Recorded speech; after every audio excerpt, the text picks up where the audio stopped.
Bom, vamos ao estudo de Escola Dominical. Estamos no segundo trimestre de 2024, a lição 3, com o tema O Destino do Cristão, né?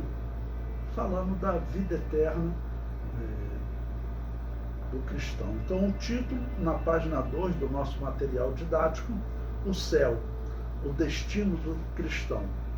Nosso texto áureo diz: mas a nossa cidade está nos céus, donde também esperamos o Salvador, o Senhor Jesus Cristo. Filipenses 3:20.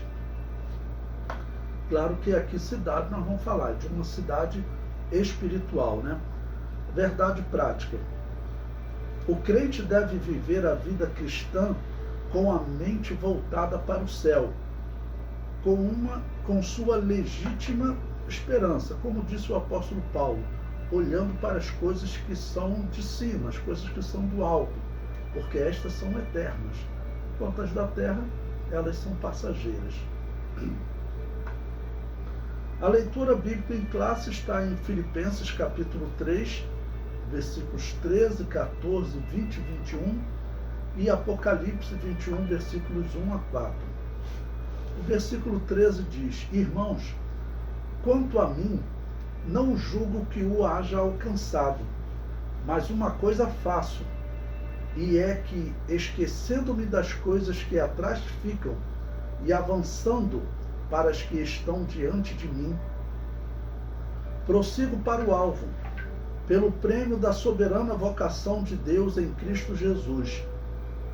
Mas a nossa cidade está nos céus, donde também esperamos o Senhor Jesus Cristo, que transformará o nosso corpo abatido para ser conforme o seu corpo glorioso, segundo o seu eficaz poder de sujeitar também a si todas as coisas. Então aqui ele fala da ressurreição, que para nós cristãos vai acontecer no dia do arrebatamento da igreja, antes da grande tribulação, ou aqueles que estiverem vivos, a transformação desse corpo.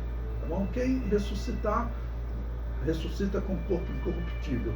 Quem estiver vivo, então, experimenta a transformação, já recebendo esse corpo incorruptível. Na página 4, agora a leitura de Apocalipse capítulo 21, que diz o seguinte: e vi um novo céu e uma nova terra, porque já o primeiro céu e a primeira terra passaram, e o mar já não existe. Bom, quando a Bíblia diz que o mar já não existe, ele está deixando claro que não é esta terra física. Foi dito que a primeira terra passou, tá bom? Ela passou, deixou de existir no momento que Jesus se manifesta no juízo final. Diz que, Apocalipse capítulo 20, a partir do versículo 11, né, diz: de cuja presença fugiu a terra e o céu. Então ali, tudo que é físico deixou de existir. Só vai existir um mundo espiritual, dos condenados ou dos salvos. Tá bom? E para deixar claro que a herança dos salvos é espiritual, diz que o mar já não existe. Se não existir mar, não existe evaporação para causar chuva na terra.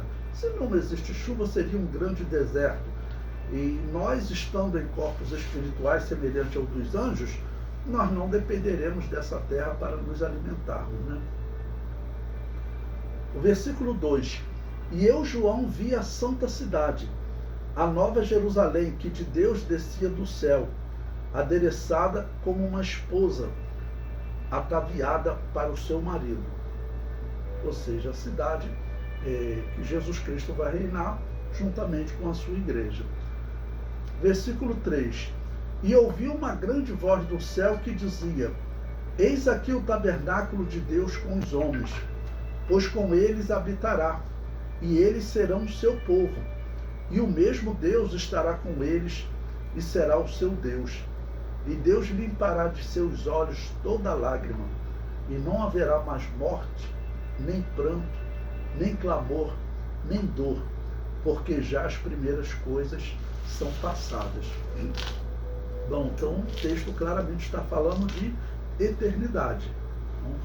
Essa eternidade, ela vai acontecer, não, pelo menos 1007 anos após esse período que nós estamos vivendo. Por quê? Se nós formos arrebatados hoje, agora, segundo a Bíblia, inicia um período de grande tribulação, que é a última das 70 semanas de Daniel. Dura 7 anos.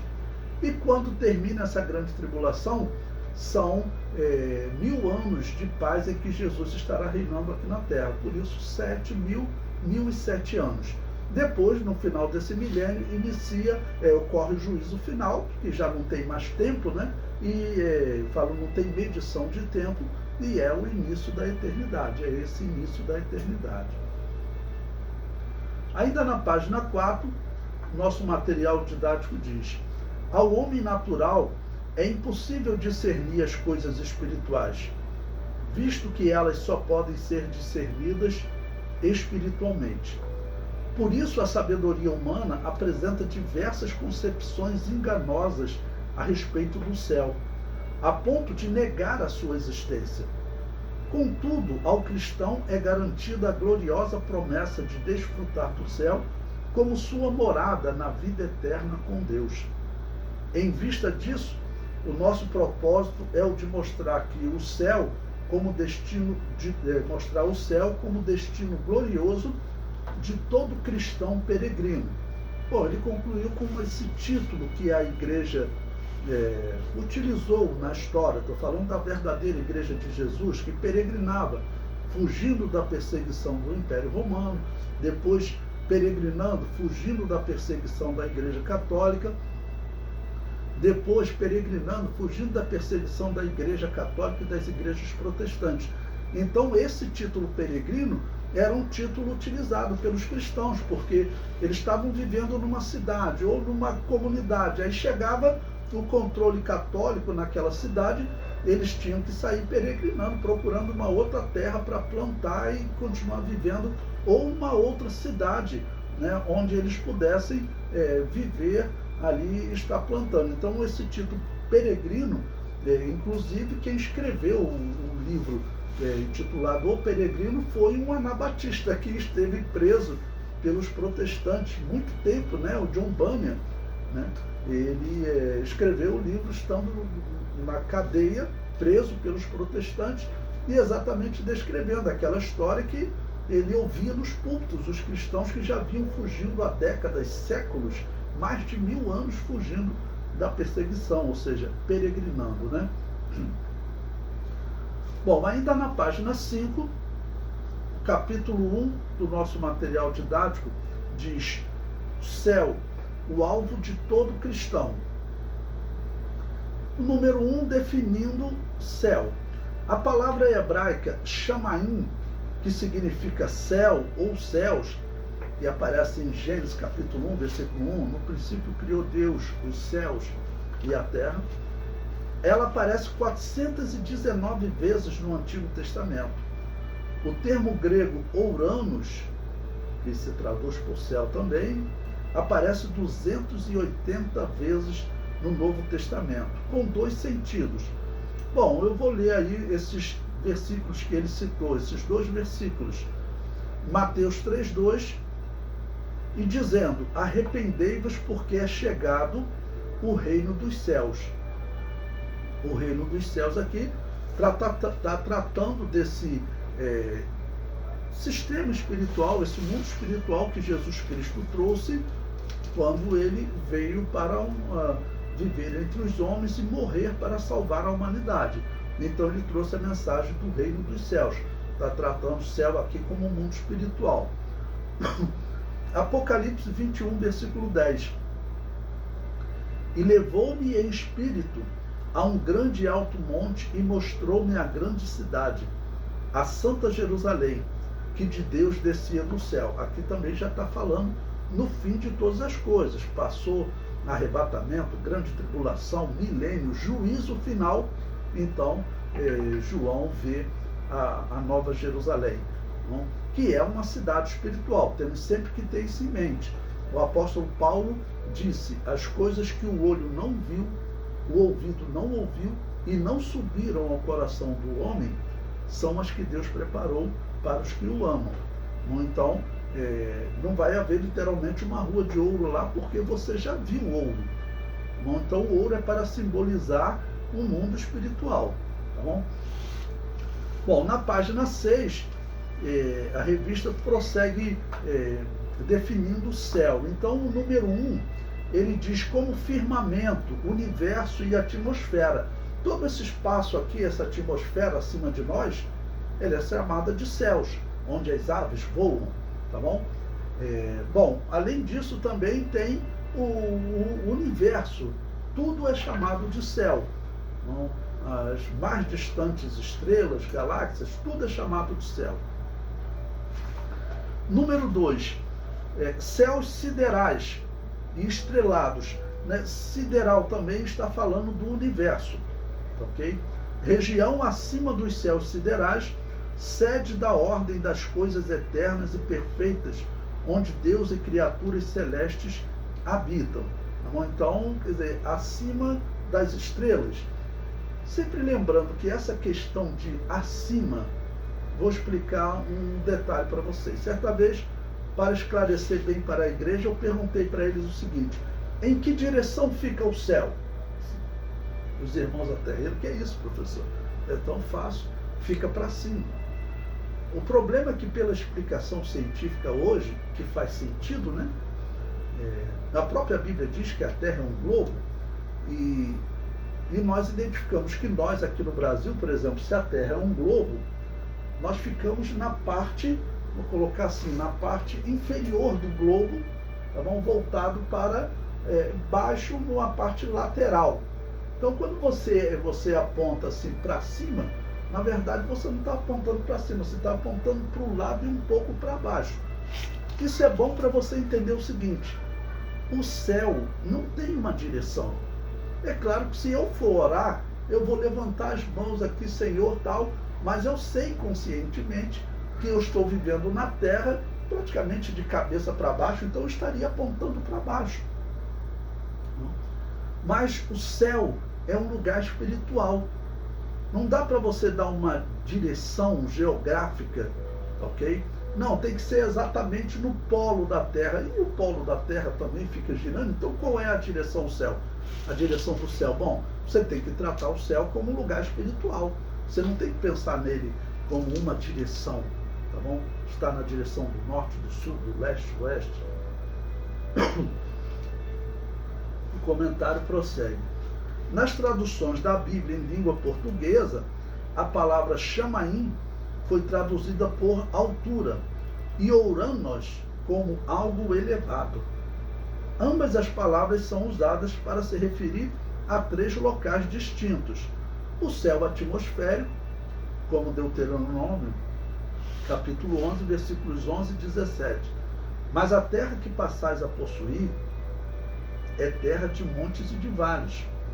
Da chuva dos céus beberás águas.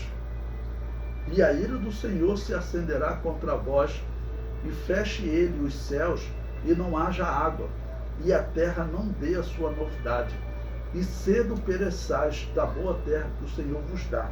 Então, quando diz que você vai beber água dos céus, por quê? A água desce da chuva, né, das nuvens que estão nos céus, ou seja, está falando desse céu aqui acima de nós, onde as aves voam, onde os aviões voam. Tá bom? Em segundo lugar, sempre lembrando que o texto da revista está em azul ou em preto.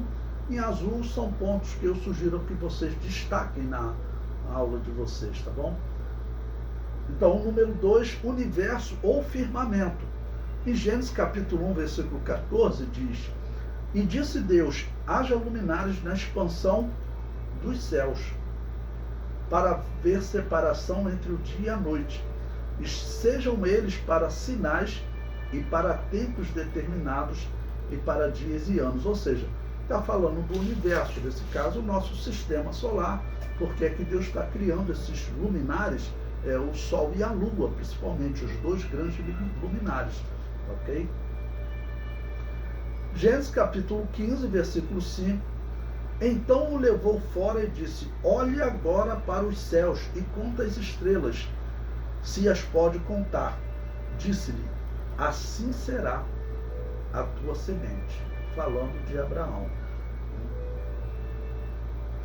E Hebreus 1:10, e tu, Senhor, no princípio fundaste a terra e os céus são obras de tuas mãos. Então, olha, a atmosfera que nós temos acima de nós é chamado de céu na Bíblia. Tá bom? O universo também é chamado de céus. Então, nós teríamos aqui, basicamente, 2 céus. E o terceiro céu seria o céu espiritual. Nós veremos, ele mesmo vai falar do local onde os cristãos que já morreram, todos os que esperam em Deus, que já morreram desde Abel, eles aguardam no terceiro céu. E aí seria uma referência. O primeiro céu é esse céu aqui acima de nós, o segundo céu é o universo, e o terceiro céu seria, eu estou falando seria porque a Bíblia só fala em terceiro céu, mas não dá essa caracterização como eu estou colocando aqui. Tá bom? Só fala as almas estão lá no terceiro céu. O item 3, na página 7, fala de morada de Deus. Dos 3 locais aplicados à palavra céu, o mais importante para o cristão é o terceiro, a morada de Deus. Isaías 63:15 diz: atenta desde os céus e olha desde a tua santa e gloriosa habitação. Onde estão o teu zelo e as tuas obras poderosas? A ternura das tuas entranhas e das tuas misericórdias detém-se para comigo. Né? Fazendo uma oração entre o capítulo 60 e o capítulo 65, Deus está descrevendo um período muito difícil de Israel, e nesse ponto o profeta já está clamando pelo povo, né? A revista também apresenta Mateus 7, versículos 11 e 21. Se vós, pois, sendo maus, sabeis dar boas dádivas aos vossos filhos, quanto mais vosso Pai que está nos céus dará bens aos que lhe pedirem. Nem todo que me diz Senhor, Senhor, entrará no reino dos céus, mas aquele que faz a vontade de meu Pai, que está nos céus. Ok? Pois bem, prosseguindo então, ainda na página 8, e a revista também propôs Apocalipse 3:12. A quem vencer, eu farei coluna do templo do meu Deus, e dele nunca sairá, e escreverei sobre ele o nome do meu Deus, e o nome da cidade do meu Deus, a nova Jerusalém, que desce do céu, do meu Deus, e também o meu novo nome. Ou seja, está falando da eternidade, como eu disse para vocês. Passando o arrebatamento da igreja, grande tribulação, milênio, juízo final, tem início a eternidade. Okay? Ainda na página 8, o item 2, ele diz o seguinte: o céu conforme o ensino de Paulo. O apóstolo Paulo foi arrebatado até o terceiro céu. Aqui, falar para vocês, apesar da Bíblia não dizer claramente, o apóstolo Paulo não dizer claramente que ele foi arrebatado, mas existe praticamente uma concordância geral que ele é o próprio homem que ele diz que foi arrebatado. Ele diz: conheço um homem, se no corpo, se fora do corpo, não sei, Deus o sabe, foi arrebatado ao terceiro céu. E depois ele fala o seguinte, fala: vou passar as revelações do Senhor. Então tudo indica que ele mesmo foi arrebatado, recebeu revelações e vai agora passar essas revelações. Então, quando o autor aqui afirma que Paulo foi arrebatado ao terceiro céu, apesar da Bíblia não afirmar, mas praticamente existe um consenso que Paulo é aquele homem que foi arrebatado.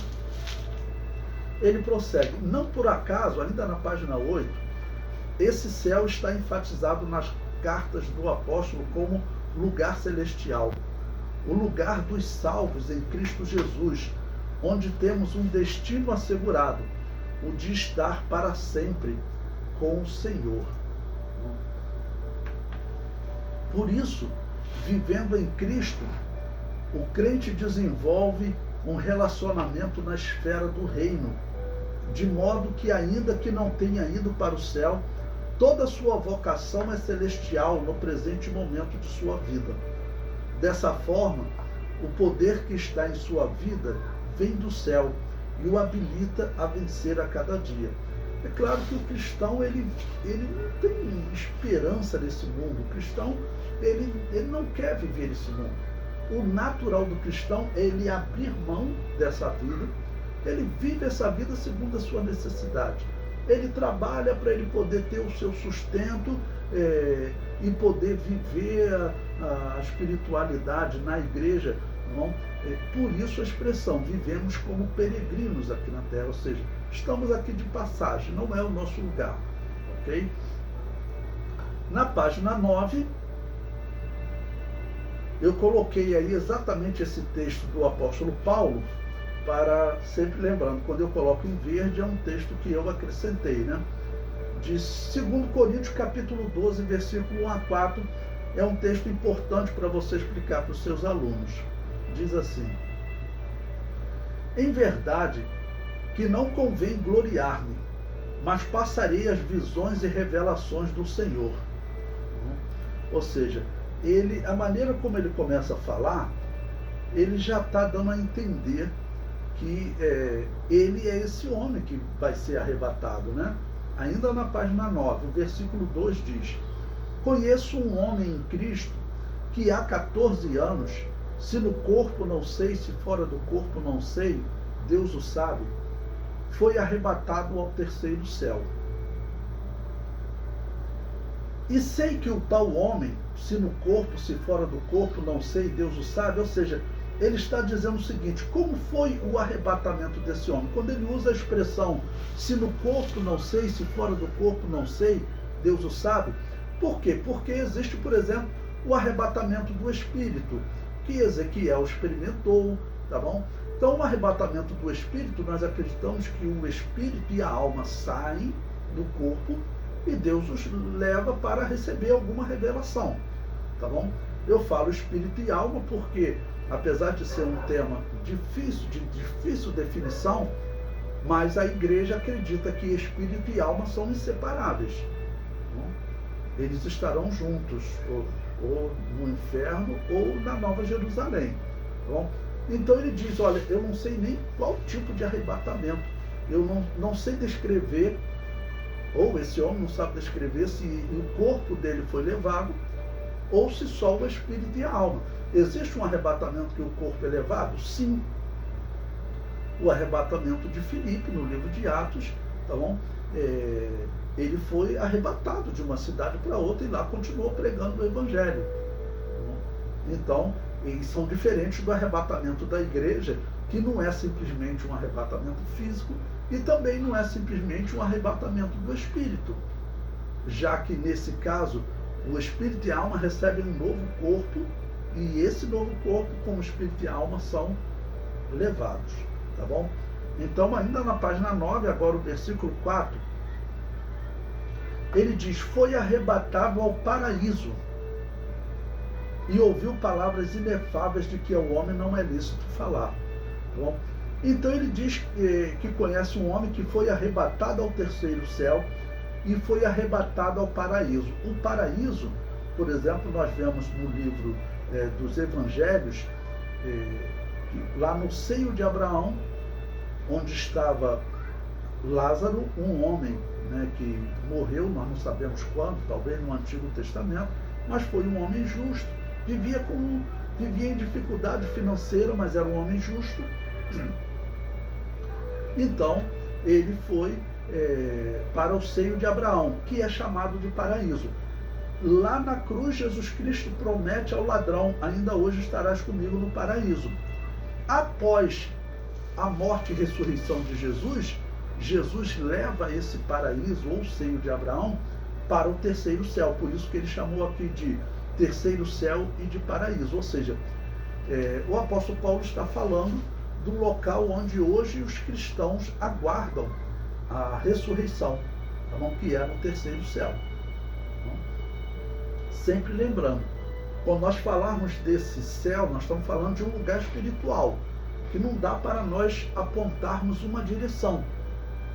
Você vai sempre orar levantar as mãos para os céus, no seu entender, mas, como nós estamos num globo terrestre, cada pessoa, a pessoa que está no Polo Norte aponta numa direção, a que está no Polo Sul aponta em outra direção, a que está no Polo Sul estaria de cabeça para baixo, mas no entender dela, a parte mais alta, que seria o céu, está naquela direção.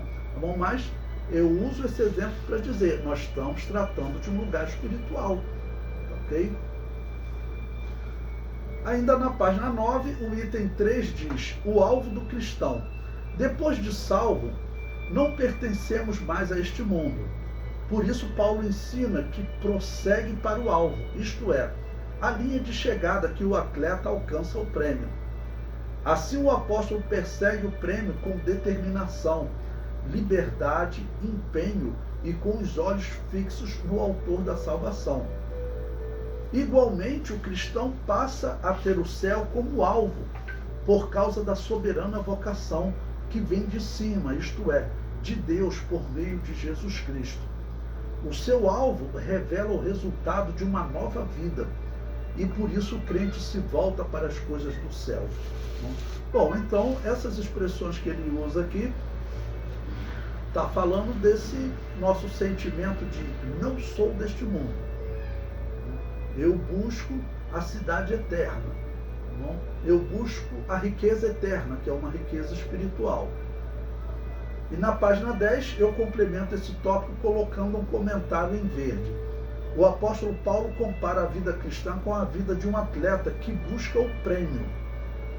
Todo cristão é um atleta, entre aspas. Todo cristão está correndo pelo prêmio da vida eterna. Ou lutando, porque quando ele está falando de atleta, vocês sabem que nesse período os gregos já tinham criado o que eles chamam de Olimpíadas. E haviam disputas, né? Então havia luta chamada greco-romana, então era uma luta contra um adversário.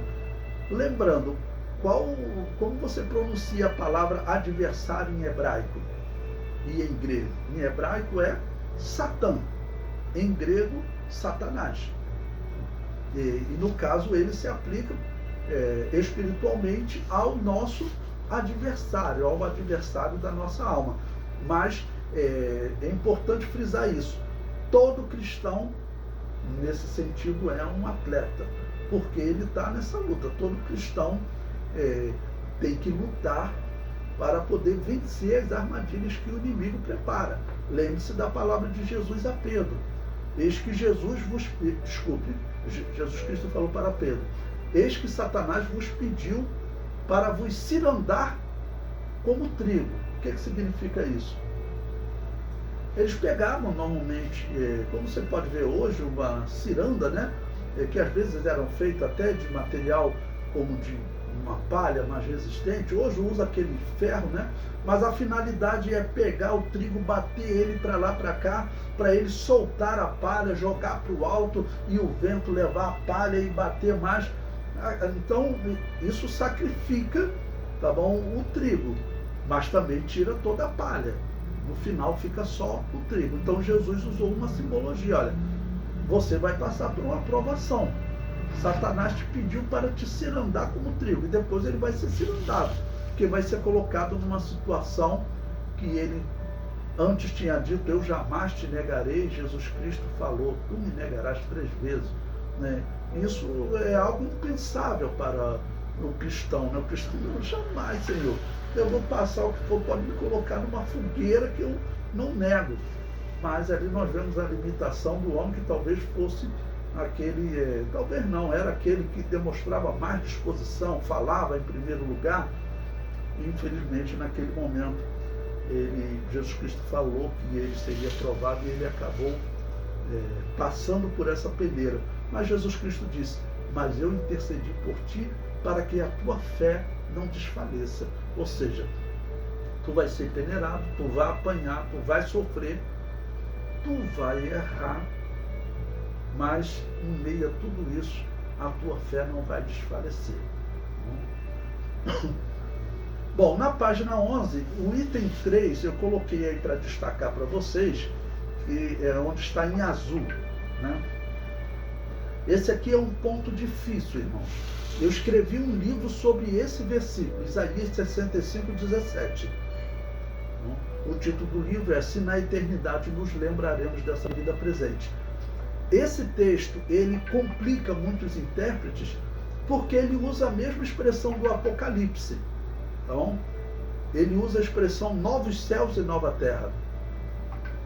Mas o contexto, vocês verão, mostra claramente que não está usando essa expressão no mesmo sentido do Apocalipse. O novo céu e nova terra do Apocalipse é vida eterna, é mundo espiritual. E aqui em Isaías, o novo céu e a nova terra é a mudança que ocorrerá no início do milênio, que a Bíblia diz que a vida se prolongará, o homem de 100 anos vai ter a saúde de um jovem. Bom, então, eu destaquei esse ponto aqui para explicar para vocês. Página 11, o item 3, em azul. A cidade de Jerusalém terrestre ainda tem um papel futuro a desempenhar no reino milenar de Deus? Ele colocou como uma pergunta. Eu, por mim, eu tirava a interrogação. Isso é o que a igreja prega. A igreja cristã prega que a cidade de Jerusalém terá. Por que ele colocou essa interrogação? Bom, eu tenho que falar aqui novamente que é aquela aproximação com os protestantes, porque os protestantes dizem que não. Os católicos dizem que não. Foi Eusébio de Cesareia, lá nos dias de Constantino, começou a dizer que ali estava se cumprindo Apocalipse 20, o diabo estava sendo preso e estava começando o reino de Deus. Não? E que Jerusalém estava esquecida. Até hoje eles pregam isso. Então ele não deveria colocar como uma interrogação, né? Ele deveria seguir o que a confissão de fé das Assembleias de Deus prega. Isso aqui é uma revista oficial das Assembleias de Deus. Então coloque o ponto de vista da Assembleia de Deus. Não é uma interrogação. Então eu proponho que você coloque isso para o seu aluno, né? É ruim você apontar essas coisas na revista, mas antes de ser assembleiano, nós somos cidadãos dos céus. Tá bom? Nós somos cristãos. Então, se o assembleiano está com alguma dúvida, nós não podemos transferir essa dúvida. Esse autor resolveu botar como interrogação. Eu não colocaria interrogação aqui. Bom, ele prossegue. Isaías, em 65:17, aqui vem esse texto que eu falei para vocês. Isaías, em 65:17, do seu livro, fala de céus novos e nova terra. E em seguida apresenta um mais enfático sobre a grandeza da Jerusalém terrena, no versículo 18.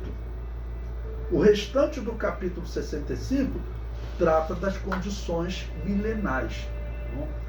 Você vê que fica até sem sentido você botar uma interrogação lá e praticamente afirmar aqui. Porque as condições milenares, claramente, Jesus vai reinar em Jerusalém. É toda a profecia de Isaías, Jeremias, Ezequiel, né? O próprio Jesus diz que nós reinaremos sobre as 12 tribos, a igreja, vamos assentar em tronos e julgar eles, quando? Aqui, neste mundo ainda. Então não era para ter interrogação ali. Bom, então o que eu fiz? Para explicar esse texto para vocês, mostrar que o novo céu e nova terra aqui de Isaías é diferente lá de Apocalipse. Lá em Apocalipse está falando de um novo céu e nova terra espiritual e deixa bem claro, porque o primeiro céu e a primeira terra passaram. E o contexto aqui você verá que claramente está tratando de vida aqui nesta terra. Versículo 17, agora na página 12, observe. Porque eis que eu crio céus novos e nova terra, e não haverá lembrança das coisas passadas, nem mais se recordarão. Mas vós folgareis e exultareis perpetuamente no que eu crio. Porque eis que crio para Jerusalém alegria e para o seu povo gozo, tá bom? Então, olha, ele falou de eis que eu crio céus novos e nova terra. Eu recomendo a vocês que anote e compare com Romanos capítulo 8, a partir do versículo 18 até o 22, em que o apóstolo Paulo fala da mudança que ocorrerá aqui nessa terra, tá bom? E também nos céus acima de nós. Por quê? Porque Satanás vai ser expulso das regiões celestiais ele será preso. Então não vai haver operação de Satanás e dos demônios aqui nesses céus, seja a atmosfera acima de nós, seja o universo. Satanás está preso, tá bom? E também na terra, porque ele não vai estar operando na terra, nem os seus demônios. O cumprimento de Apocalipse 20, isso é futuro, tá bom? Nós não devemos ter dúvida sobre isso. Ele botou interrogação ali porque os protestantes pregam diferente. Deixa eles com as heresias deles, né? Tá bom? Versículo 19. E folgarei em Jerusalém e exultarei no meu povo. E nunca mais se ouvirá nela voz de choro, nem voz de clamor. Eles não vão sofrer mais o que eles estão sofrendo nesse momento. Dia 16 de abril. Ok? E presta atenção agora no versículo 20, para deixar bem claro que não está tratando da eternidade. Olha, não haverá mais nela criança de poucos dias, nem velho que não cumpra os seus dias. Porque o jovem morrerá de 100 anos, mas o pecador de 100 anos será amaldiçoado. Olha, se você disser que isso aqui está tratando de eternidade, você está dizendo que na eternidade vai haver morte, vai haver pecador, vai haver maldição. Mas isso iria contradizer claramente o Apocalipse, tá bom? E deixa claro que não haverá mais morte, não haverá mais dor, nem pranto, nada. O versículo 21. E edificarão casas. Olha, estão vivendo aqui na terra. E as habitarão, porque antes eles construíam casas e depois eram expulsos. Os assírios, por exemplo, trouxeram outros povos para habitar naquelas casas dos israelitas, né? Plantarão vinhas e comerão o seu fruto. Não edificarão para que outros habitem. Não plantarão para que outros comam. Porque os dias do meu povo serão como os dias da árvore, e os meus eleitos gozarão das obras das suas mãos até a velhice. Você não vai querer dizer, pregar e ensinar que na eternidade nós vamos envelhecer, né? Já não chega desse mundo aqui, que nós estamos envelhecendo e a cada dia o nosso organismo mais fraco, mais suscetíveis a doenças, né? Bom, versículo 23. Não trabalharão debalde, nem terão filhos. Opa! É incontestável que aqui não está falando de eternidade, está falando do milênio. Nem terão filhos para perturbação, porque são as sementes do bendito do Senhor, e os seus descendentes com eles. E será que antes que clamem, eu responderei. Estando eles ainda falando, eu os ouvirei. O lobo e o cordeiro se apacentarão juntos, e o leão comerá palha como boi, e o pó será a comida da serpente. Não farão mal nem dano algum em todo o meu santo monte, diz o Senhor. Então, olha, o contexto deixa claro que o novo céu e nova terra, aqui de Isaías 65, está falando do processo de transformação de Israel. Você pode ler desde o capítulo 60, em que Isaías vem sendo revelado sobre o estado espiritual de Israel, até quando chega no capítulo 65, eles vão então iniciar o processo de conversão. Ok? Agora veja o que ele comenta na página 13, que eu coloquei até uma correção aí. Ele comenta o seguinte: muitos creem. Eu sugiro que você substitua por nós cremos, tanto que eu vou colocar abaixo o texto da nossa confissão de fé. Era para ter uma exigência de que a revista de escola dominical das Assembleias de Deus seguisse a confissão de fé das Assembleias de Deus. Nós não vamos colocar isso como uma possibilidade. Muitos creem. Parece até que ele não crê, ou que ele tem dúvida. Então eu coloquei ali em verde, sempre lembrando que verde, nesse caso, é um texto que eu acrescento, e coloquei entre colchete porque é uma regra da ABNT, né, Associação Brasileira de Normas Técnicas.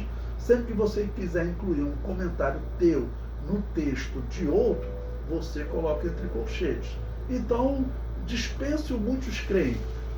Coloque, nós cremos que quando Cristo voltar para estabelecer o seu reino milenial, ele porá o seu trono, na cidade de Jerusalém. Nós cremos nisso. Tá bom?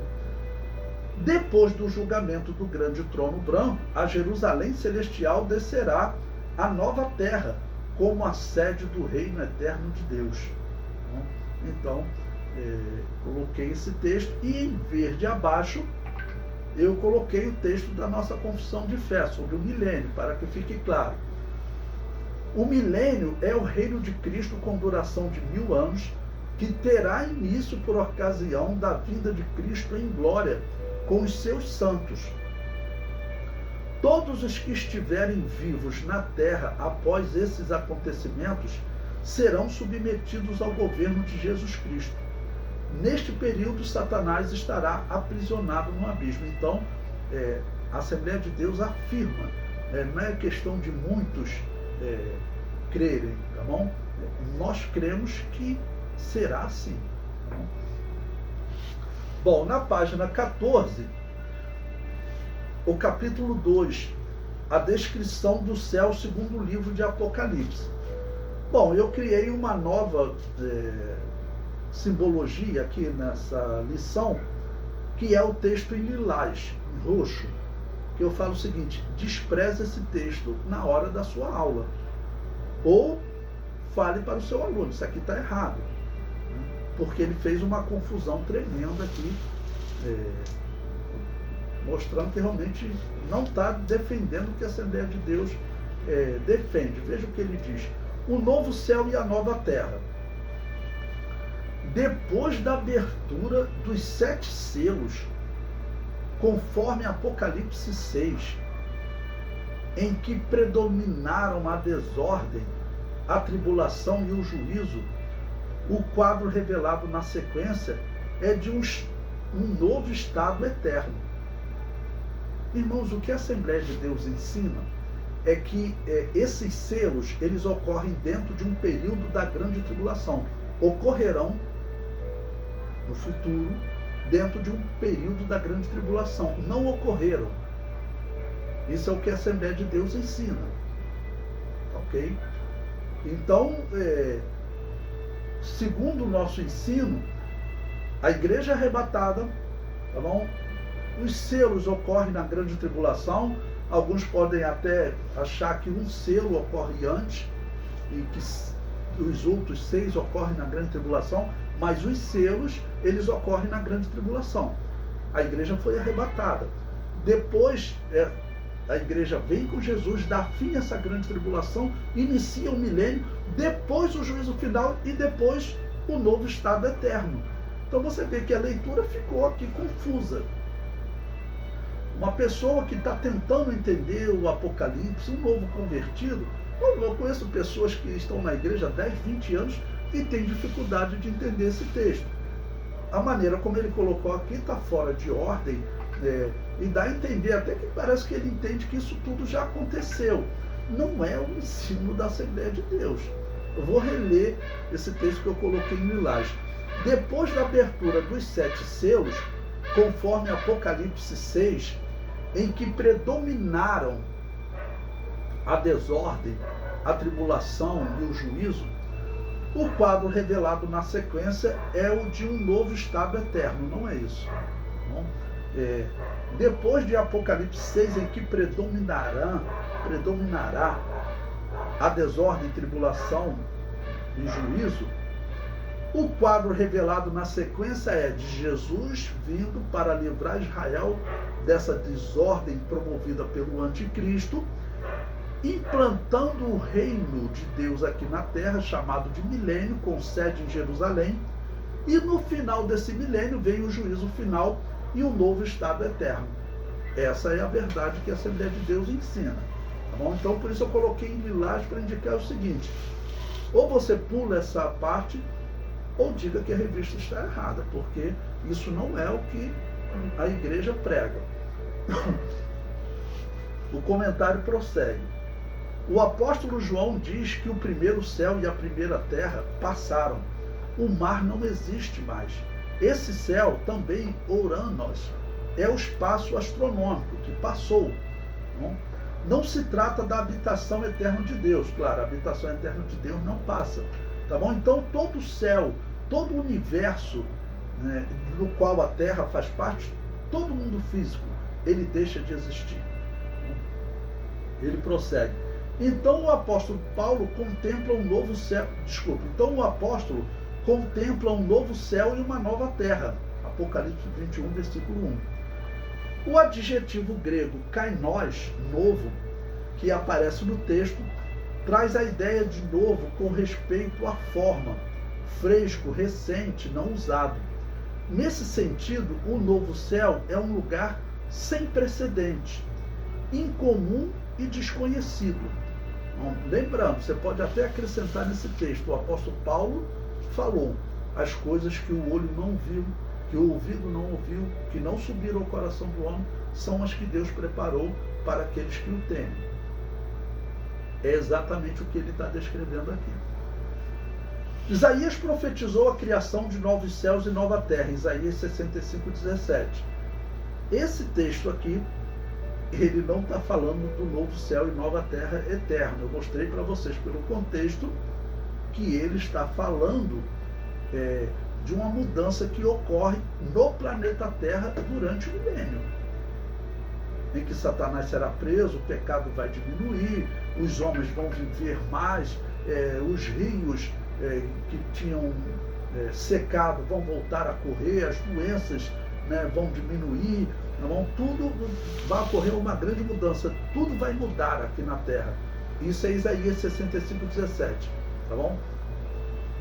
Aí ele prossegue, o apóstolo Pedro confirmou essa esperança, já é outro céu e outra terra, porque o apóstolo Pedro vai dizer que este mundo, ele será desfeito pelo fogo, os elementos ardendo se fundirão, ok? Então são profecias diferentes, ok?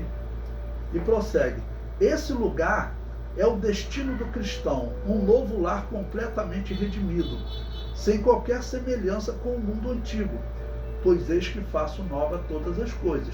Esse texto de Apocalipse 21 está tratando da mesma mudança que o apóstolo Pedro falou. Já Isaías 65, 17 está falando da mudança do início do milênio, que o apóstolo Paulo fala em Romanos, capítulo 8, versículo 20 a 22. Ele diz que toda a criação geme, aguardando a manifestação dos filhos de Deus. Ok? Então anote esse texto de Romanos capítulo 8. Bom, eu comentei em verde aí para deixar claro para vocês. O novo céu e nova terra de Isaías 65 é diferente do novo céu e nova terra tratados por Pedro e também no Apocalipse. E botei o texto do apóstolo Pedro, né, que ele diz, mas nós, segundo a sua promessa, aguardamos novos céus e nova terra em que habita a justiça. Tá bom?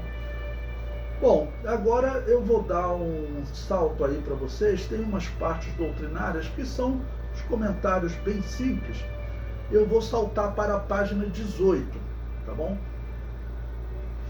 Eu fiz um acréscimo aqui, sempre lembrando que o texto em negrito é o texto da revista. O texto em verde é um texto que eu acrescento, que eu proponho que vocês... Desculpa. Já estou me livrando dessa gripe. Que eu proponho que vocês acrescentem. Por quê? O céu, essa eternidade, ele colocou, é o fim da jornada cristã. Eu acrescento também aí. E da jornada do povo de Israel. Por quê? Porque hoje a igreja é a representante de Deus aqui na terra. Está lá em Mateus 21, 41. Jesus Cristo diz, o reino vos será tirado, falando para os israelitas, e será dado a um outro povo, a igreja, que gere os seus frutos.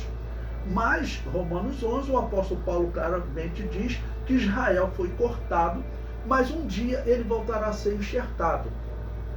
Durante o milênio, Israel é o povo de Deus aqui na terra. A igreja já está em corpos incorruptíveis. Não?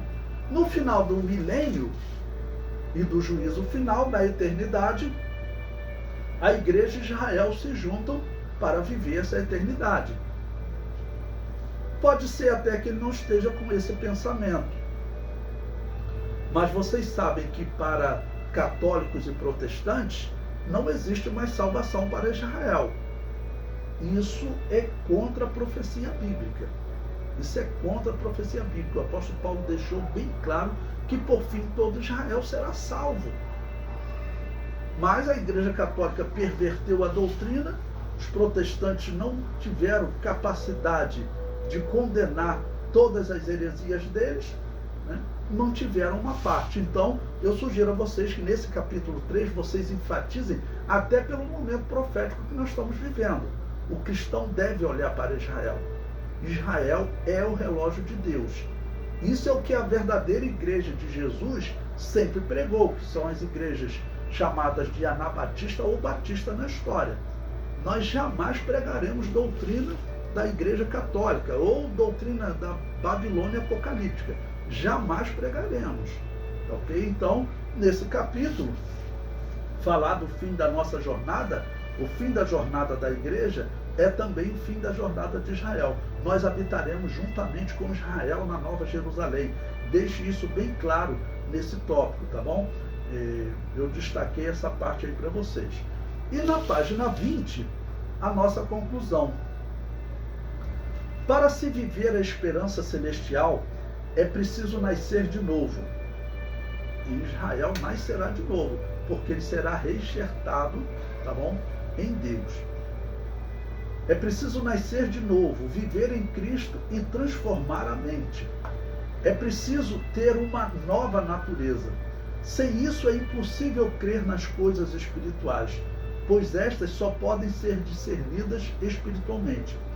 Portanto, prossigamos a nossa jornada para o céu de glória, o alvo de todo salvo em Cristo, conforme as regras divinas estabelecidas pela palavra de Deus. Ok?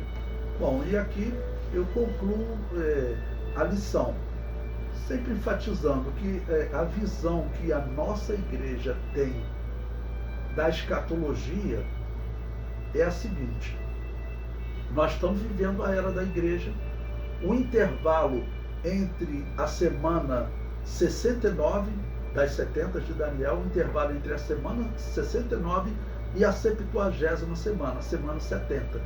Essa última semana, semana de anos, 7 anos, é exatamente o período da grande tribulação. Então nós pregamos que a igreja será arrebatada a qualquer momento.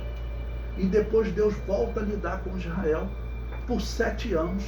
Depois Jesus vem para livrar Israel do anticristo. Os candidatos a anticristo estão aí no mundo. Fale abertamente dos candidatos. Ontem estava dando aula aqui para vocês. Teve um irmão que falou que tem havido profecias, por exemplo, sobre Donald Trump. Eu alerto vocês, tomem cuidado com esse homem. Esse homem é ligado a supremacistas raciais. Não existe chance de cristão ser racista. Não existe chance. Isso aí é coisa do demônio, né? E ele é ligado aos supremacistas raciais. Você pode procurar na internet Donald Trump, Ku Klux Klan, Brasil. Ele, quando esteve no Brasil, ele trouxe esses racistas aqui. Nós temos que ficar distante dessas pessoas. Então ele, o genro dele, que é um judeu, que está participando dessas alianças com Israel, olha, seja o Papa, que alguns também colocam como candidato, seja o Emmanuel Macron, você falar de candidatos não é pecado. Evite afirmar quem é. Eu acredito que a igreja jamais saberá quem é o anticristo, porque, segundo Tessalonicenses capítulo 2, o apóstolo Paulo deixa claro que o momento que ele se manifestar é o momento que você está saindo da terra. Então, você falar em possibilidades, isso é normal. Mas a visão da igreja é: seremos arrebatados, fim da era da igreja, inicia um período de grande tribulação que dura 7 anos. O anticristo está para destruir Israel quando Jesus Cristo vem e salva Israel. Não? Lança o anticristo, o falso profeta, no inferno, prende Satanás e seus demônios por 1000 anos e ele reina sobre Israel por 1000 anos. Depois vem o juízo final e o novo céu e a nova terra. Tá ok? Essa é resumida, tá bom? A visão da igreja cristã, que sempre foi pregado pelas igrejas anabatistas. Nós temos que continuar pregando essa doutrina. Nós não vamos perder a fé nos últimos dias, né? Pelo amor de Deus. Mas se os hereges querem pregar outras coisas, se os falsos profetas querem pregar outras coisas, vamos manter distância deles e vamos continuar pregando a sã doutrina.